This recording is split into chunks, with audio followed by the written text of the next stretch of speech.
have now the University of Münster, Benedikt Wemmer. Sorry, Benedikt, on the risks of undervaluation in e-commerce. And Spain will come later. Thank you. Thank you for the kind introduction. Yeah, hello everybody. I want to speak about the risk of undervaluation in e-commerce. I want to give you a short update from the German perspective, and then after my presentation I would invite you to discuss the points with me or with the auditorium. At first, we have to speak about the definition of e-commerce. Probably most of you know what e-commerce is. E-commerce means electronic commerce, refers to electronic business transactions whereby the purchase and the sale of goods or services take place via electronic connections, in particular the internet. This is the thing when you're sitting on the couch on Sunday evening and buy stuff on Amazon or eBay. Welcome to the world of e-commerce. Thanks to the technical automation, purchases, processes can be carried out almost without any delay. And this includes both B2C and B2B constellations. To understand the importance of the topic, we need to look at some numbers and statistics at first. Worldwide, the revenue in e-commerce market will amount to around 3.4 trillion euro in 2022. China and the USA are the countries with the highest sales in the field of e-commerce, and it was a little bit surprising for me, the area with the most sales is fashion, not technical devices, fashion.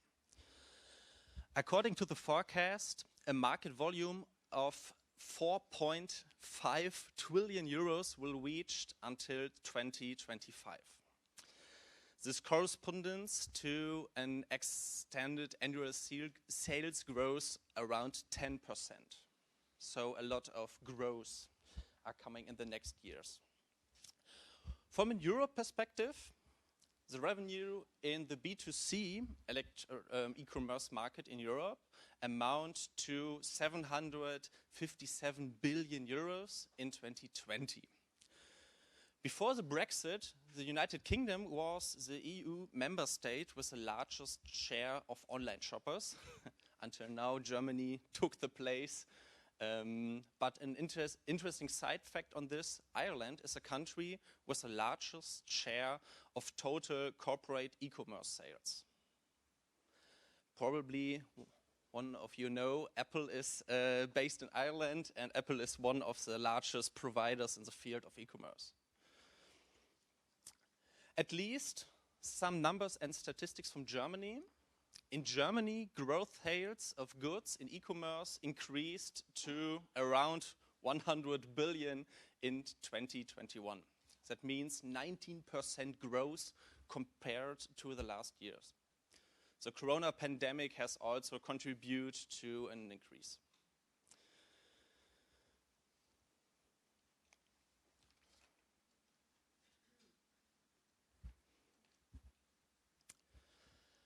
Okay. We have to talk about the customs regulation for e-commerce. The European customs law does not contain any direct specification for handling e-commerce shipments. Of course, there are changes in the law that has an indirect effect of the whole e-commerce topic. For example, the whole VAT 2022 topic. This is primarily about tax law, but it has effect on the customs handling. The normal customs regulations for cross-border goods traffic apply. That means the European customs law doesn't distinguish between a sea container with several tons of goods and a small parcel consignment in air freight. So let's talk about the risk of undervaluation.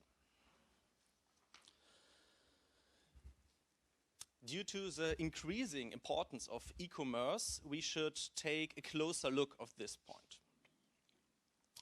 I would like to emphasize two aspects here.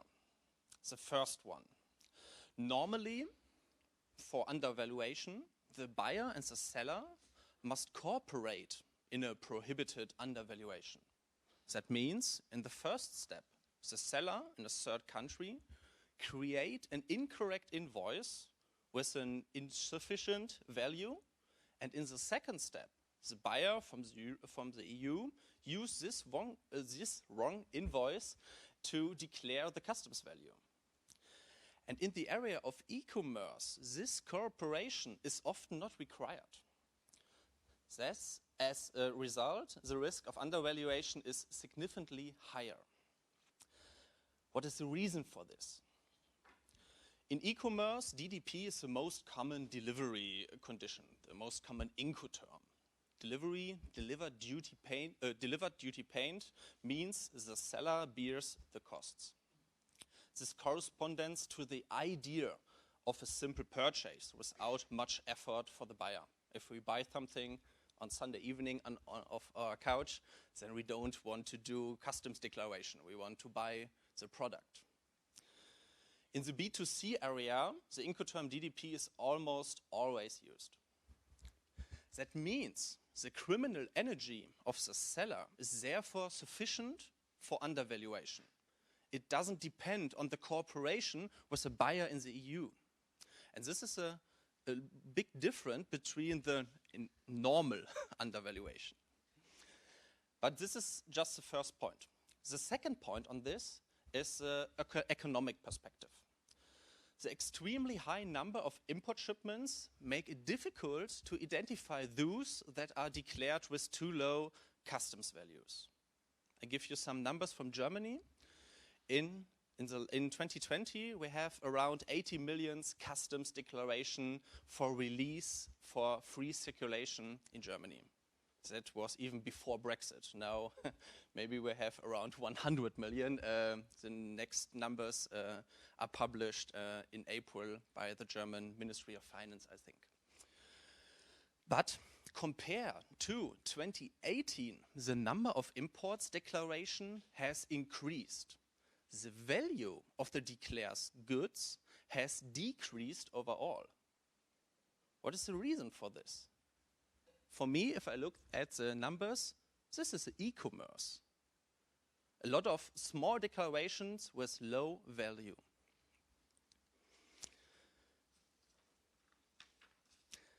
A second aspect of this is the supply chains. The supply chains in e-commerce business often consists of small traders or small companies. Frequently changing business relationships are common in the e-commerce sector.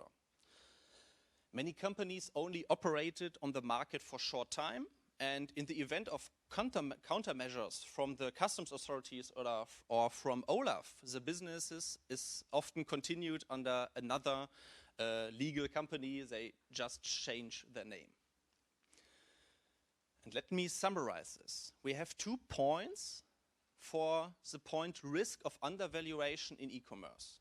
The first point is the inhibition threshold for an illegal undervaluation seems to be lower in the area of e-commerce, since a cooperation between 2 parties is often not required. The decision to violate European customs laws is usually made exclusively in the third country. And the second point, the risk of detection is still very low due to the volume of the import shipments and the large number of new consignors in third countries. So I would like to talk about the countermeasures on this, but only from a German point of view. Later we can discuss your experience. In Germany, the Customs Criminological Office, Zollkriminalamt ZKA, is responsible for the risk analysis of customs value. The legal basis for this is Article 46 of the Union's Customs Code. This also includes the prevention of undervaluation in customs declarations.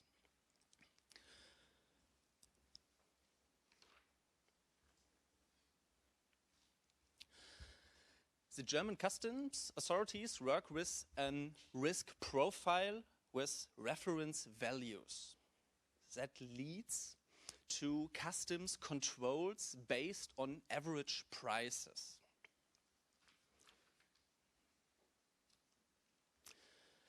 The ZKA determines average prices for imports for each product group. And if there are significant deviations below, proof of payment will be requested. These average prices and the method to calculate these prices have been already confirmed by German courts. So this is a quite often used technique to detect and combating against illegal undervaluation in Germany. But there are still some problems with this approach. The first one is actually solved, but I want to show you the point here. Until July of last year, no electronic customs declaration were submitted for many e-commerce shipments. As a result, many of these shipments weren't checked by the risk analysis. Without a declaration, no risk analysis, no controls, and probably undervaluation. This gap has now been closed by adapting the tax law on import VAT and abolishing the examination limit of 22 euros. This is the whole VAT 22 topic here. Now it's solved, it works, but in the past we had a lot of problems with this in Germany. Second problem, the determination of the average prices doesn't work very well for all goods. For example, textiles and fashion. It's possible to meaningful average prices, price per kilo, and you can be determined due to the high import volume.